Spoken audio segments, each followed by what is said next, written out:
Technical education ऐं research YouTube channel में पहली कार। अॼु असां क्लास चौथों जो सबक चोॾहं पढ़ंदासूं। बीमारियुनि खां बचाव जा उपाय। हुकूमत जे सिहत खाते नंढनि ॿारनि खे ख़तरनाक बीमारियुनि खां बचाइण लाइ सरकारी अस्पतालनि में हिफ़ाज़ती टुकन हणण जा मर्कज़ क़ाइमु कया आहिनि। उते ॿारनि खे पैदाइश खां वठी 5 सालनि जी उमिरि ताईं उहे टुका मुफ़्त में लॻाया वेंदा आहिनि। अस्पतालनि में पोलियो जे ख़तरनाक बीमारी खां बचण लाइ बि ख़ासि उपाय वरिता विया आहिनि।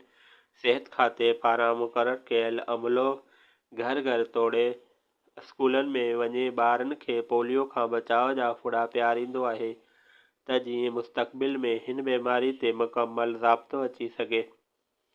ताज़ी रिपोर्ट मूजिबि केतिरनि ॻोठनि में ॿारनि खे पोलियो थियण जी इतलाह मिलण ते सिहत खाते डॉक्टरनि जी इमदादी टीम उते मोकिली। डॉक्टरनि ॿारनि खे मुख़्तलिफ़ बीमारियुनि जहिड़ोकि टीबी, वॾी खंघि, गले जी बीमारी, उरड़ी, निमोनिया, मुदे जी बुख़ार ऐं साई जी बीमारी खां बचाव जा टुका लॻाया।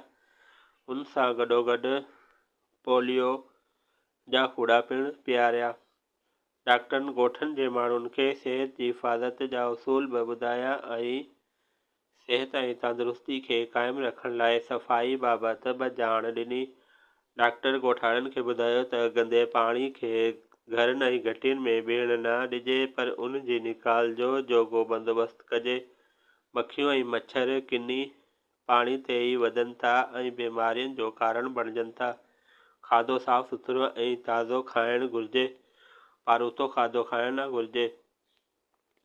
खाधे खाइण खां अॻु चङी रीति हथ धोइजनि। ॿारनि जी हिफ़ाज़त टुकनि जो कोर्स वक़्त सिर मुकमल कराइणु घुरिजे।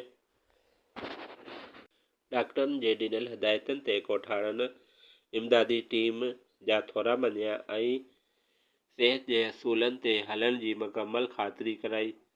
चैनल खे सब्सक्राइब कंदा जीअं तव्हांखे वधीक वीडियोज़ जी ॼाण मिलंदी रहंदी।